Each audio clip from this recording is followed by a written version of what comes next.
I thought it might be helpful if I took a sample essay and annotated it to show you some of the strategies that you could use to make your text analysis essay more effective.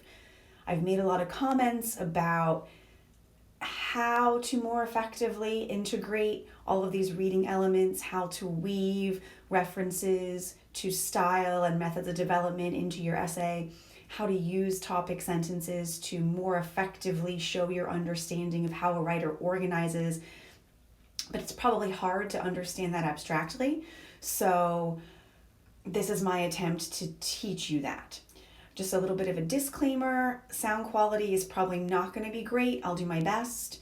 I also will be kind of flipping back and forth between typing and writing, so the speed of this isn't going to be exactly ideal, but I'm going to do the best that I can, and I ask that you just be a little bit forgiving. When I'm finished annotating this and creating the video, I'm also going to post the annotated essay to Google Classroom so that you have it kind of in note form as well. Okay, here we go. So let's just start by looking at the introduction for a moment. I'll read it out loud and then pause to talk about things worth noting as I go. Born in bondage, fought to freedom, Frederick Douglass published his autobiography more than a century and a half ago, transporting readers into the life of a slave living on a southern plantation. So I immediately notice just the writing in this very first sentence. Born in bondage, fought to freedom. Parallel structure, alliteration. While it's not necessarily creating suspense, it is engaging me as a reader through a thoughtful craft. His narrative draws in a northern U.S. audience ranging from passive bystanders to ardent abolitionists in an attempt to elicit widespread abolitionist sentiment. So we have been learning about how important it is to talk frequently and specifically about audience. And your introduction is where you need to begin that. You need to state the audience and give us a little bit of a sense of who they are. So while this line doesn't go into a lot of detail about the beliefs and values of the audience, the writer is starting to hint at that. Passive bystanders to ardent abolitionists. My familiarity with those traits, bystander and abolitionist, is going to help me as a reader of this essay understand what kinds of beliefs and values Frederick Douglass is going to be tapping into. And the hope, of course, is that the writer of this essay will develop those things more fully as she writes. We've also talked very widely about the importance of purpose in our text analysis. Those are kind of the two main things, audience and purpose. So an attempt to elicit widespread abolitionist sentiment. It's still a little general right now, but that's okay because it's early in the introduction.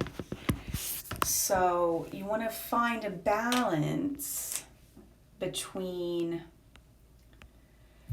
being really specific in the intro and giving us enough that you're setting yourself up to be more specific later.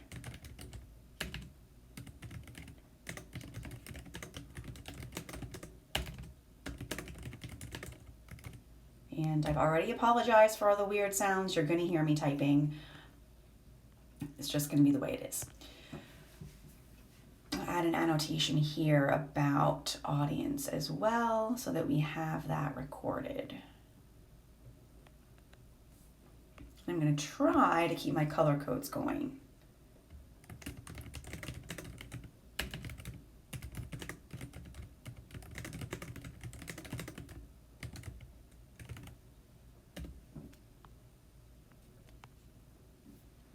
And then for good measure, I'm going to make a note here about the writer's style.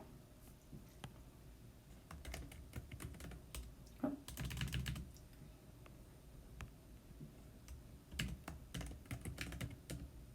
No, wrong color, sorry.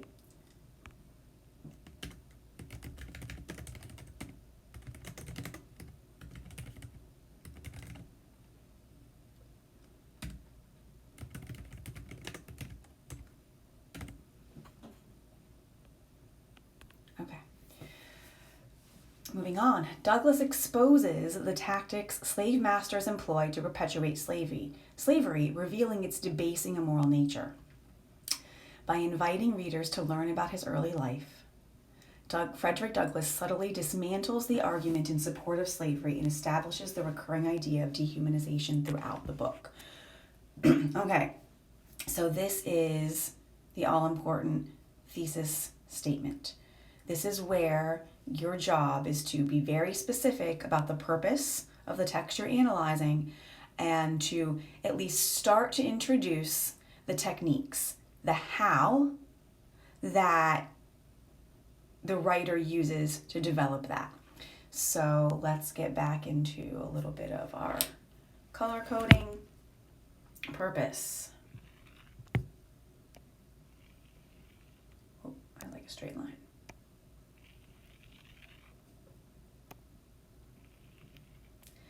And let's talk for a minute about technique. We've got this sort of broad, I'm going to box it.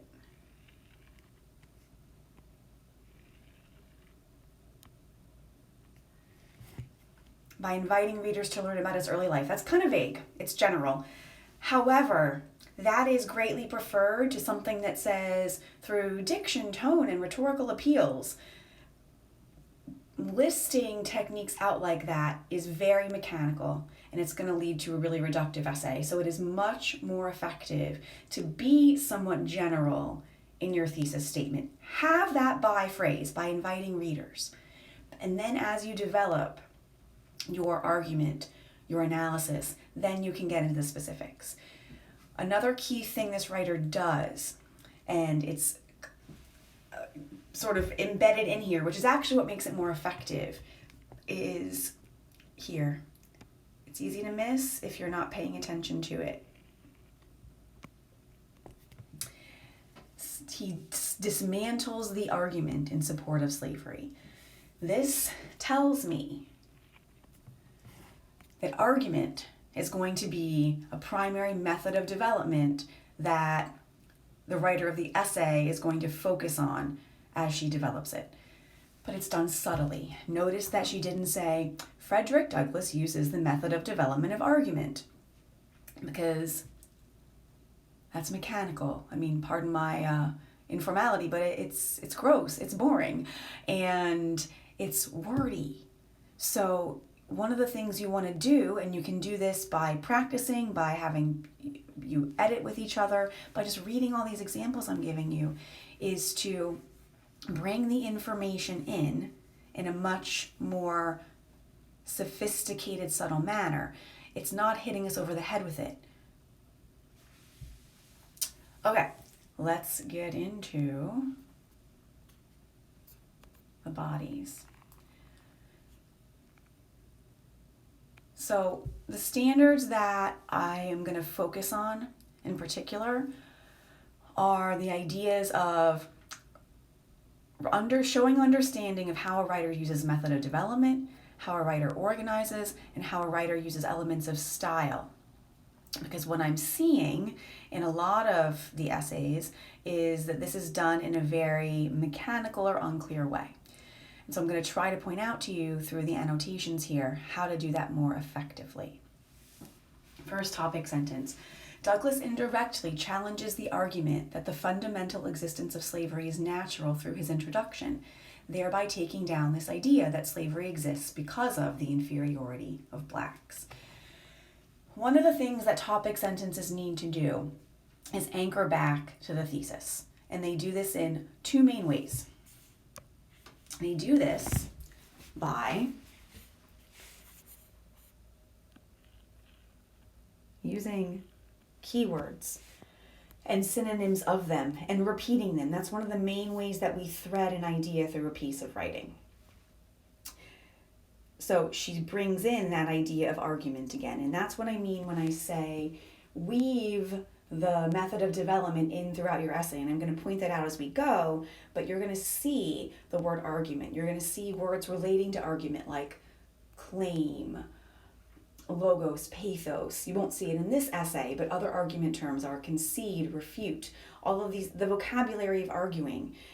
Weaving that in to an essay that's focusing on argument as a method of development is the most effective way to show your understanding of how a method of development operates. What we also need to do is indicate, I'm going to come back to typing, and I want a text box.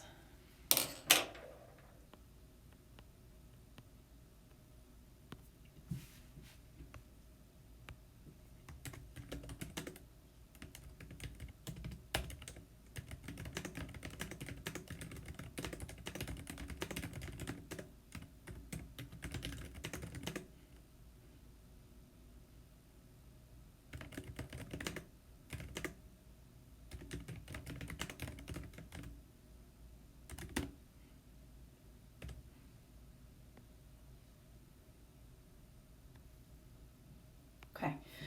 Topic sentence needs to connect to the thesis through subpurpose and reference to umbrella technique. So I just showed you the umbrella technique. And then subpurpose, the main idea in this section, is he challenges the fundamental existence of this existence of slavery is natural. And it's because of the inferiority of blacks. So that's a little bit more specific in terms of how he dismantles the argument. So that's what I mean by it's taking a subpurpose, right? So here's the broader idea, dismantles the argument. One of the arguments is that slavery is natural because blacks are inferior. So in this section, he's going to show that that's not true. One of the other things we talked a lot about is showing how the writer moves the audience from A to B. And I first want to clarify that this idea of moving from A to B is like my teaching language. It's something that I made up to help me help you learn this technique. It's not something that outside readers are going to recognize. So if you've been saying things like he moves the audience from A to B by, I want you to start working on doing that more smoothly, because that's not something you're going to ultimately do in a formal essay. It's a little bit too informal. It's a little bit more note-taking teacher language than it is formal essay writing. Okay, back to business. Douglas eases his audience into his argument. This idea of eases, right?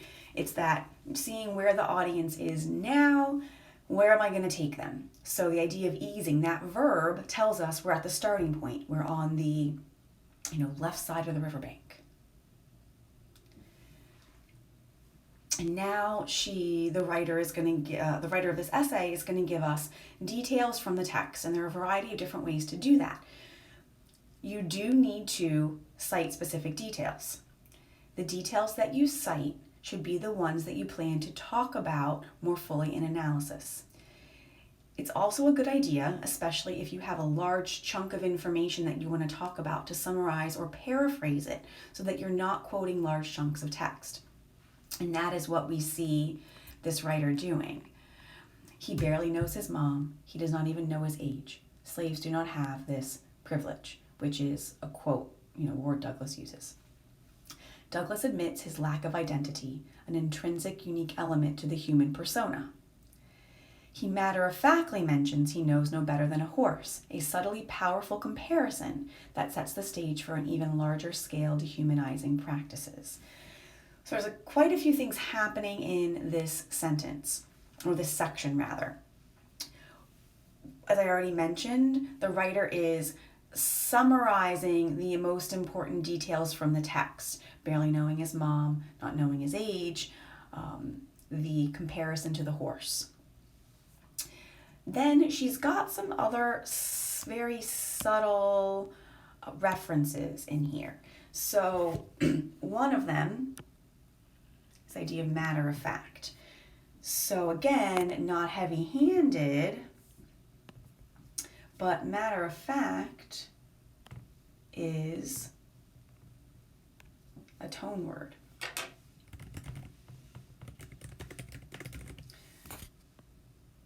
So without saying he uses tone to blah, blah, blah, she brings in the adjective that describes the tone. It's very subtle.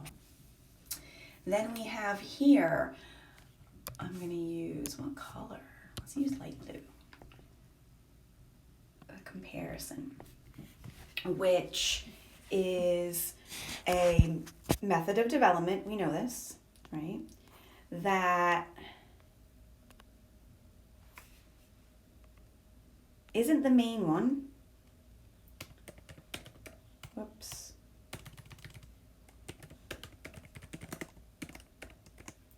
But it's a supporting method of development. And we know that these appear in all writing. There's never just one method of development. But by putting it in here, just sticking that word in, again, the writer is weaving in understanding of how methods of development operate.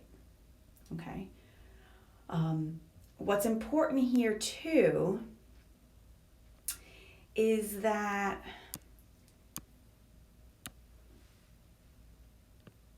the writer is consistently focusing analysis on why.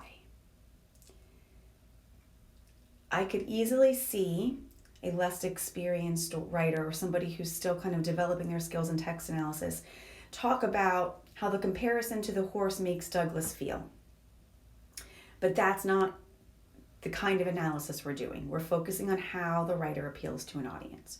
So here we need to see how Douglas, like why he does that. Why is that comparison important? And we get that here.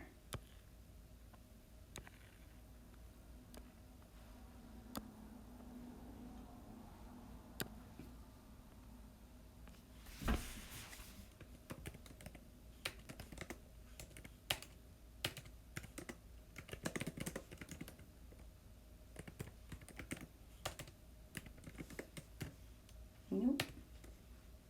Not used to this keyboard.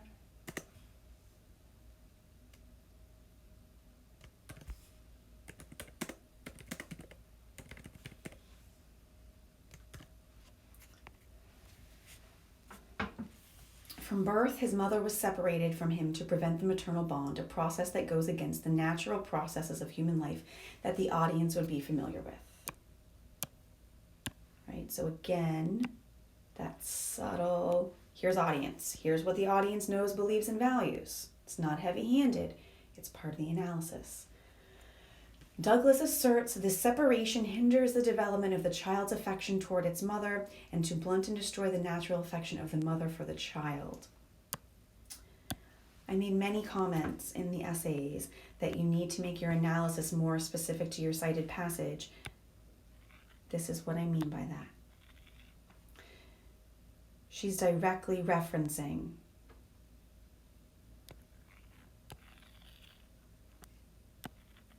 words from the quote. She doesn't say diction, but she's analyzing diction and style here.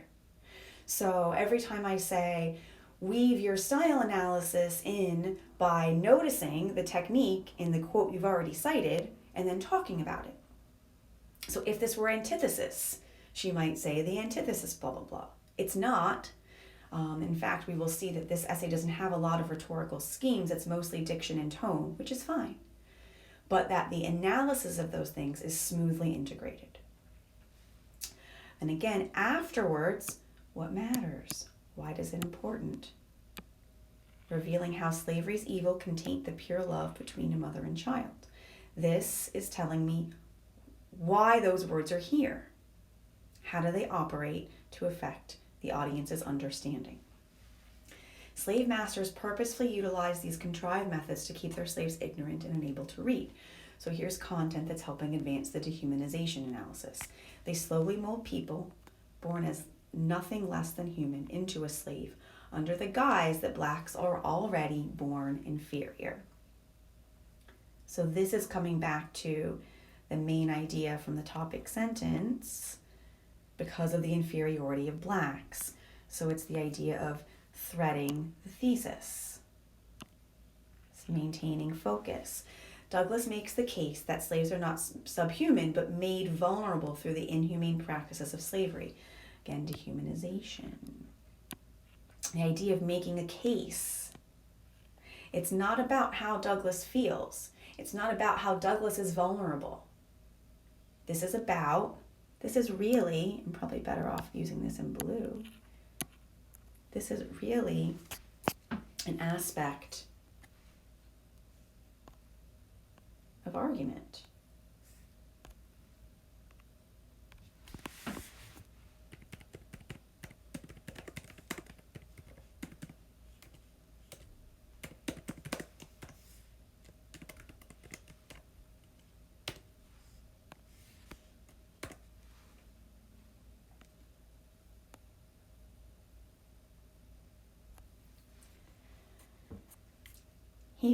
His fairly apathetic and removed tone.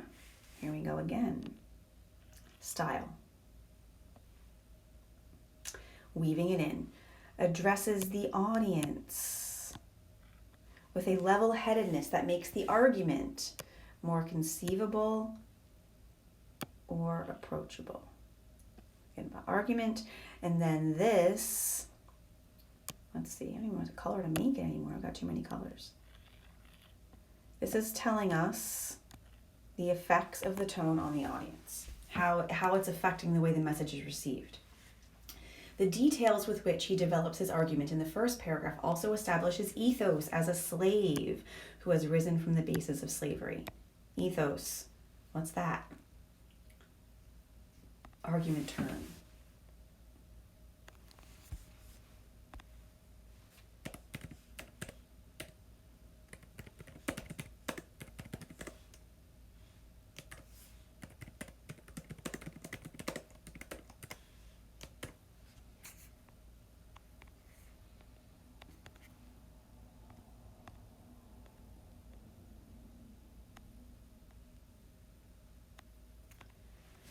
By the end of his personal account, he has brought the audience considerably closer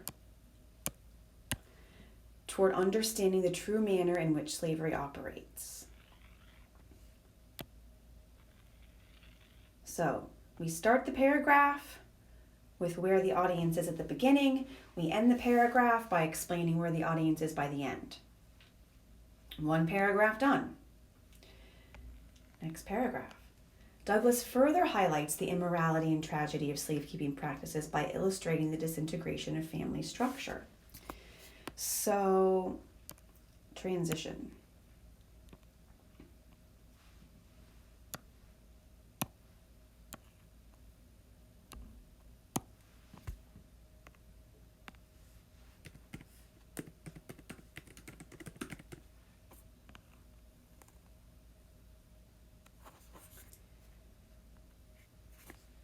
More importantly, we have subpurposes.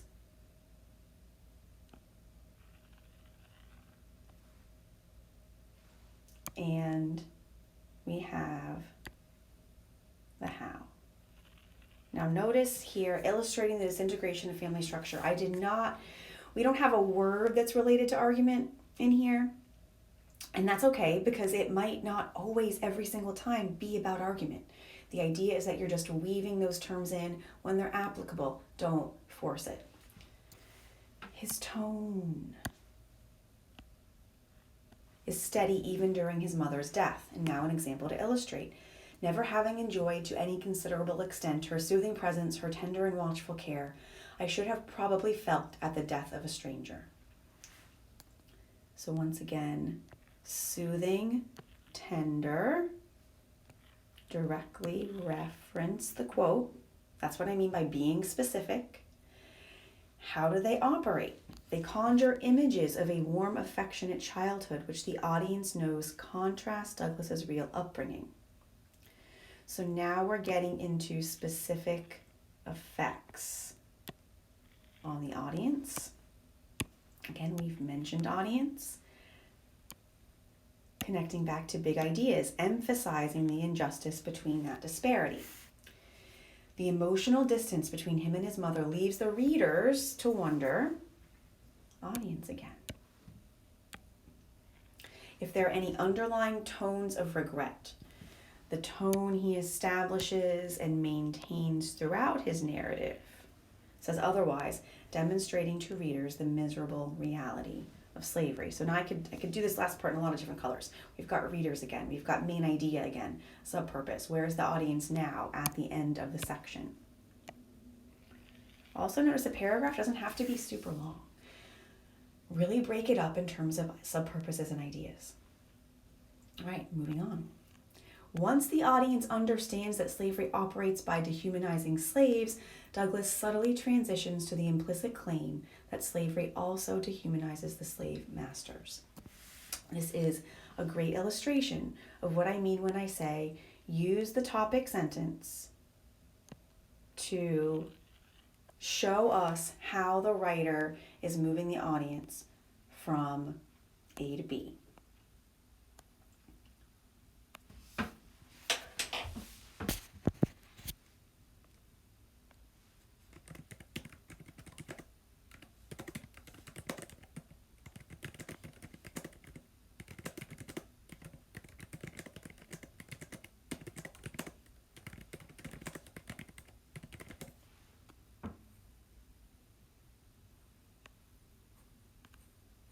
You might be concerned about being repetitive, and that is a concern, especially because I'm telling you you need to be more concise. Just make sure you're not repeating the same language and structure. Take the idea, reframe it. Okay? And then the second half of the topic sentence is telling us what the audience will understand by the end of the subsection that we're analyzing. Whoops. What? Oh.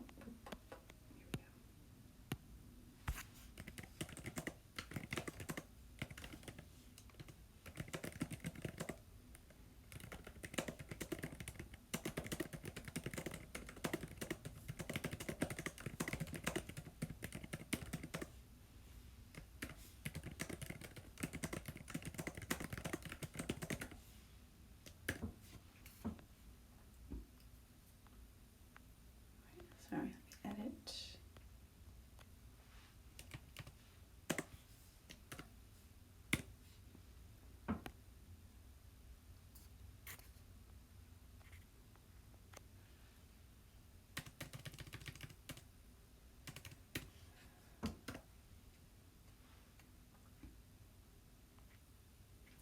We also have in this sentence an argument word and a subpurpose.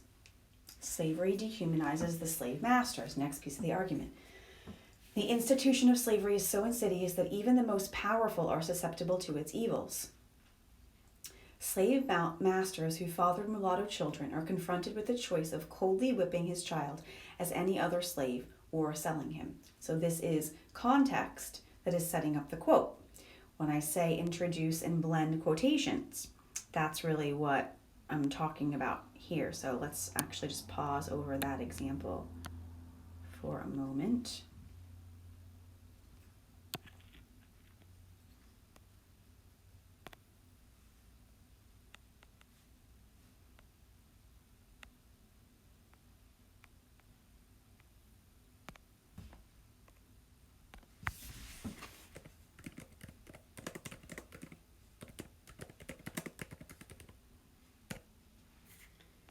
Notice that because the introduction is a complete sentence, we use a colon before the quote. Here's the quote. Ply the gory lash to his naked back or sell his own children to human fleshmongers. It is often the dictate of humanity for him to do so. Douglas's diction is uncomfortably descriptive between these two choices. A few other important words here. Again, we've got our element of style, description. We could talk about also as a method of development, a supporting method of development. Then again, she ties her words back to the quotation. The image created through naked back, another reference to the previous quote, increases the audience's discomfort, especially when they are immediately reminded that it is the master's own child that he is beating. This entire sentence is, I'll probably underline in both, I could do all the colors here. A reference to audience. How is this affecting the audience? How is it moving them? Increases their discomfort. That's a change from the previous. Then we've got image, which is a description word. Then we have the subpurpose about dehumanizing the master. So the content of that is here as well. Both choices are depicted as two great evils, neither of which is less severe than the other. The wives of the owners suffer equally, with the children on the plantation being a constant reminder of their husband's infidelity. So now we're moving to another detail within the same paragraph that helps Douglas develop his claim. Southern white women are viewed as delicate and pure, untouched by the cruelty of slavery. Okay, so here we have a highly effective use of the passive voice. Who is doing this viewing? The audience. The readers of this essay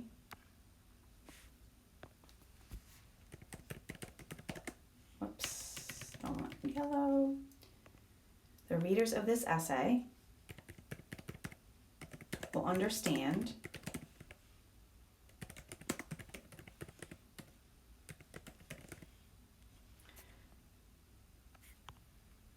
that it's the audience who is viewing them as pure, untouched by the cruelty of slavery. So it's weaving in that reference.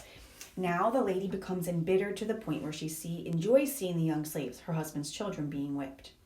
The wife is brought to an unfortunate situation where she relies on sadistic, bloody measures to feel appeased. So this is focusing on the content. It's true. But that's purposeful because we are now moving into analysis of why the content matters. Primarily due to her gender, this characterization is powerful. The audience seeing the angelic, all-good wife fall victim to the institution of slavery. So now, again, we have a lot of things going on. We have characterization, which is a reference to narrative, which is a supporting method of development. Subtle, not heavy-handed, it's not interfering with the rest of the analysis.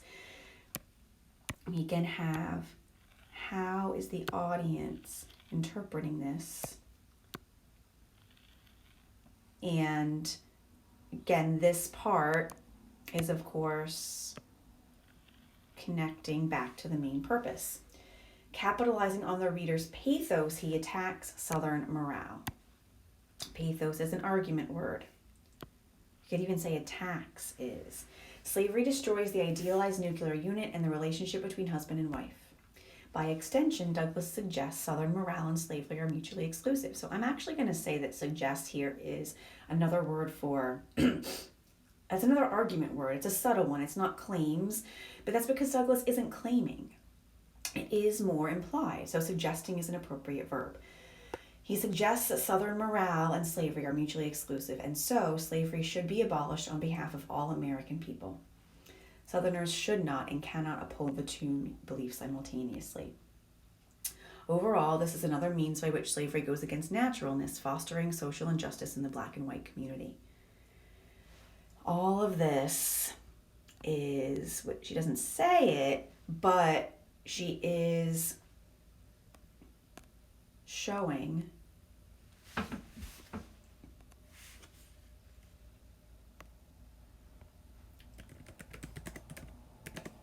how Douglas develops this subtle argument. Can't see.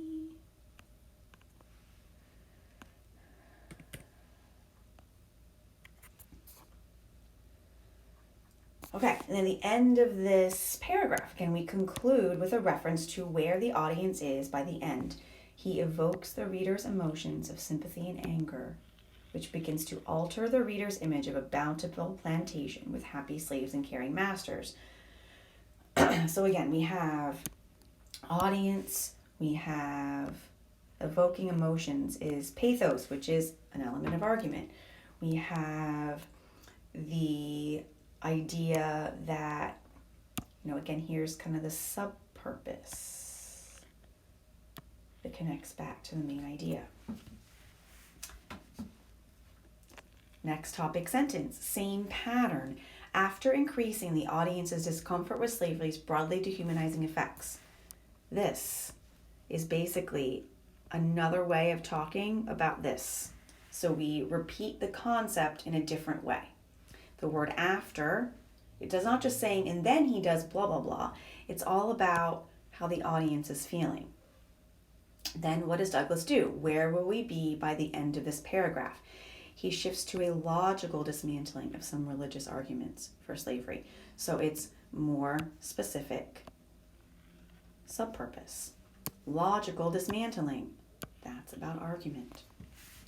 Mixed-race children like himself have no sense of personal history or identity. They become subjected like animals, illustrating the dehumanizing practices in action. References to main idea. His argument appeals to the audience's logos. Douglas is not dramatic, but rather practical when talking about the fate of the mixed-race children. This isn't really, it's again subtle, but it's another way of talking about his tone.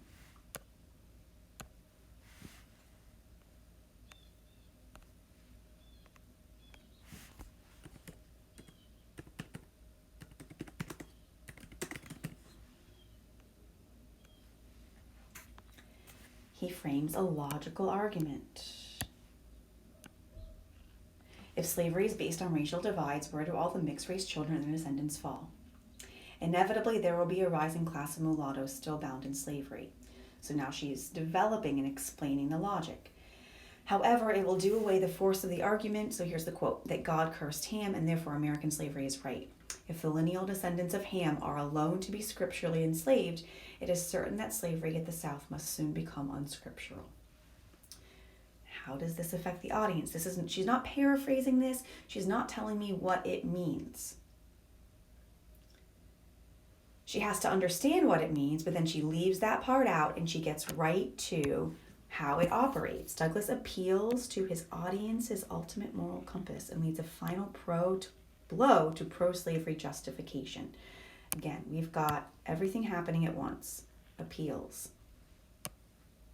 Main idea. Subpurpose. How is he doing this? The natural laws of population growth dictate this growing class of mulatto slaves violates the ever-encompassing heavens by being subjected to slavery. She's explaining the logic. Hence, by fostering this practice, slave masters will defy God, allowing their brethren, descendants of Ham, to be enslaved. Again, these two beliefs are contradictory, and Southerners should not and cannot uphold both. Last sentence, what's the pattern? Again, we're focusing back on where is the audience now.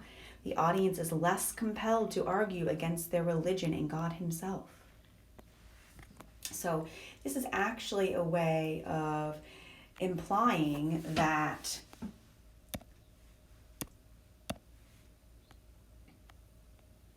through her language of less compelled,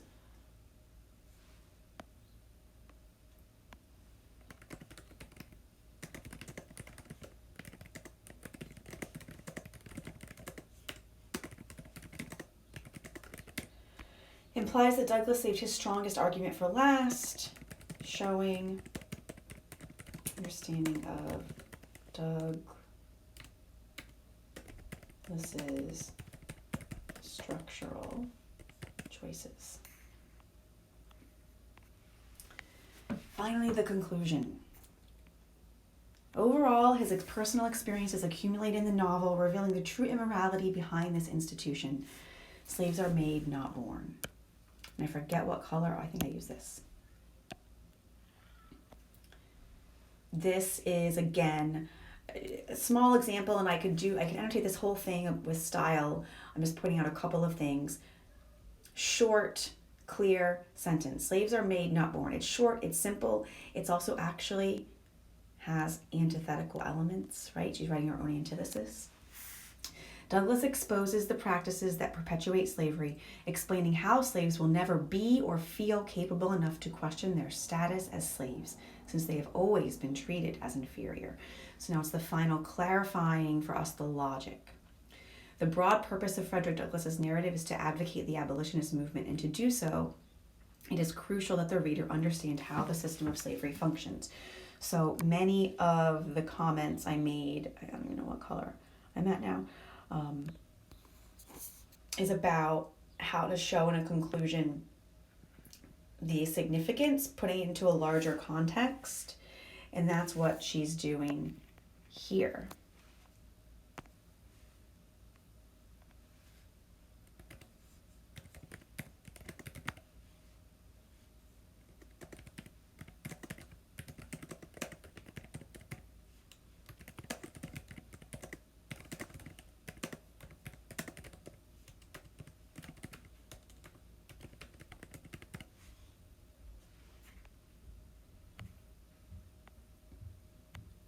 Through his candid, objective detailing of his life as a slave, Douglass effectively demystifies the essence of slavery. And of course, that final sentence is a way of tying it all together.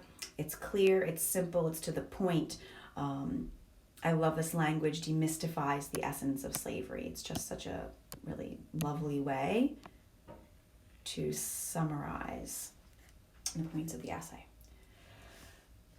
Okay, no, that was long. It was long for me too. If you stuck around for the end, thank you for bearing with me. I hope you find this valuable when you go back to work on your own text analysis. If you have questions, feel free to reach